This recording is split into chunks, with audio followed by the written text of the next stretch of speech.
I hope day 1 और day 2 आपका काफ़ी सक्सेसफुल रहा हो और आपने जो दिया था वो सब अच्छे से कंप्लीट कर लिया हो। तो अब चलते हैं डे 3 की तरफ, 3 अगस्त। इसमें हिस्ट्री में आपने क्या क्या कर चुके हो अब तक। आपने डेट्स के अकॉर्डिंग देखा था मेडिवियल, एंशियंट और मॉडर्न इंडिया के बारे में। उसके बाद आपने इंडस वैली सिविलाइजेशन आज किया होगा, और अब आपको करना है महाजनापदाज और चंद्रगुप्त मौर्य के बारे में। ठीक है, पढ़ना होगा इसके बारे में, ये आपको नोट्स में मिल जाएगा। दूसरा है पॉलिटी। पॉलिटी में आप आर्टिकल्स एंड पार्ट्स कर चुके हो, इसकी मैंने वीडियोस भी बनाई थी। उसके बाद आज आपका था रूटीन शेड्यूल करने का। और तीसरा है फंडामेंटल राइट्स, आज आपको करने हैं फंडामेंटल राइट्स। मैं सिर्फ वही चीज़ें बता रहा हूँ जो आपके एग्ज़ाम के पॉइंट ऑफ व्यू से बहुत ज़्यादा इंपॉर्टेंट है। सब कुछ पढ़ने चलोगे तो कंप्लीट भी नहीं हो पाएगा और उसका कुछ मतलब भी नहीं है, क्योंकि एग्ज़ाम भी 3 महीने बाद ही है। उसके बाद ज्योग्राफी।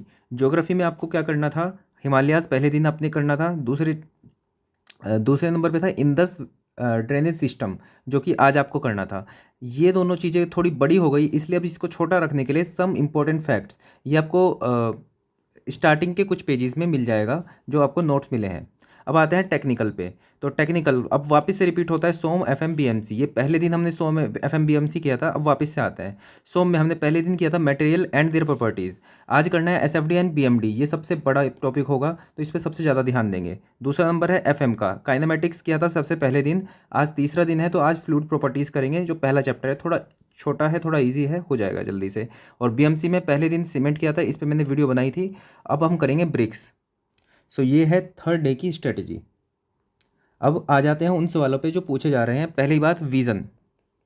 क्या 3 महीने में सारा सिलेबस पूरा हो पाएगा? तो इसका जवाब है नहीं हो पाएगा।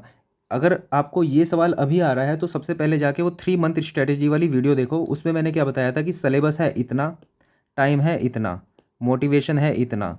टाइम जाएगा, ठीक है, सिलेबस नहीं कवर हो पाएगा, मोटिवेशन होगा कम। इस तरह से मैंने आपको बहुत अच्छे से समझाया था। इसलिए मैंने कहा था सिर्फ हम कुछ बहुत इंपॉर्टेंट चीज़ कवर करेंगे और उसके बाद उसको ही हम एग्ज़ाम में अच्छे से रिप्रोड्यूस करेंगे और हमारा सिलेक्शन हो जाएगा 100%। दूसरा सवाल आ रहा है कि हम बहुत स्लो चल रहे हैं, तो अभी देखते हैं हम कितना स्लो चल रहे हैं। हमने अभी कमिटमेंट किया है कि छः छः सब्जेक्ट के पाँच पाँच चैप्टर करेंगे हम, मतलब 30 चैप्टर्स हो गए टोटल। 30 चैप्टर्स हो गए, ये हिस्ट्री, ज्योग्राफी, पॉलिटी, ये तीनों हम करेंगे डेली कुछ कुछ टॉपिक्स। तो आप ये समझो 30 चैप्टर हो गए, मतलब पर डे 1 चैप्टर। प्लस हम हिस्ट्री पढ़ रहे हैं, ज्योग्राफी पढ़ रहे हैं, पॉलिटी पढ़ रहे हैं। ठीक है, करंट अफेयर का भी अभी मैं बताऊंगा, करंट अफेयर में बताना भूल गया था। हाँ, और रीजनिंग हम डेली प्रैक्टिस कर रहे हैं। एक चैप्टर कर रहे हैं, हिस्ट्री कर रहे हैं, ज्योग्राफी कर रहे हैं, पॉलिटी कर रहे हैं, करंट अफेयर कर रहे हैं, रीजनिंग कर रहे हैं। क्या आप एक दिन में इससे ज़्यादा कर पाओगे? अगर कर पाओगे तो कर लो, बहुत अच्छी बात है। आपका 1 महीने में ही सारा सिलेबस पूरा हो जाएगा। ठीक है, और बात यहाँ पे यही थी कि आपके पास टाइम कम था, सिलेबस ज़्यादा था, उसकी वजह से आप कुछ भी नहीं कर पाए थे।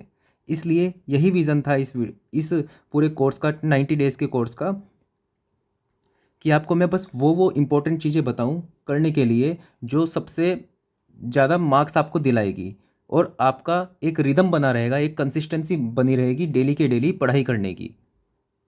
नहीं तो आप किसी दिन ज़्यादा पढ़ोगे, किसी दिन बिल्कुल नहीं पढ़ोगे, उसका कुछ भी फ़ायदा नहीं है। चलो अब आ जाते हैं करंट अफेयर पे।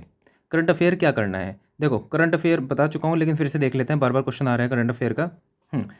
आज है 1 अगस्त से आपको स्टार्ट करना था। मैं हर रोज़ द हिंदू न्यूज़पेपर डाल देता हूँ, उसके अंदर आपकी जो ड्राइव है जीएस वाली, आपको द हिंदू की हेडलाइंस पढ़नी है पूरा, बस पूरा नहीं पढ़ना है, बस हेडलाइंस देखनी है एक बार, बस इससे ज़्यादा नहीं देखना है। 1 अगस्त से अक्टूबर के मिड तक आपको सिर्फ अखबार को इतना देखना है। ठीक है, अब जनवरी से अगस्त, ये जो अभी आपका चल रहा है अगस्त, जनवरी से अगस्त तक का आप करंट अफेयर कवर कर लो पीछे किसी भी उससे, किसी भी चैनल से। करंट अफेयर के 5 से 6 क्वेश्चन आने हैं। कोई ऐसा डीप क्वेश्चन आएगा तो कोई भी नहीं कर पाएगा, लेकिन आप अगर सिर्फ हेडलाइंस भी डेली पढ़ोगे ना, सिर्फ हेडलाइंस भी, ट्रस्ट मी, आप 5 से 6 क्वेश्चन कर पाओगे वहाँ पे। ये आप कर लेना, और ये बस एक हैबिट बनाओ डेली हेडलाइंस देखने की। एक ऑब्जर्व ऑब्जर्व करो नेचर को, नेचर में हो क्या रहा है, एनवायरनमेंट में हो क्या रहा है। यही होता है ऑब्जेक्टिव भी करंट अफेयर देने का। So that's all for this video. 2 दिन हो चुके हैं, अभी और दिन बहुत पढ़ना है हमें। So best of luck.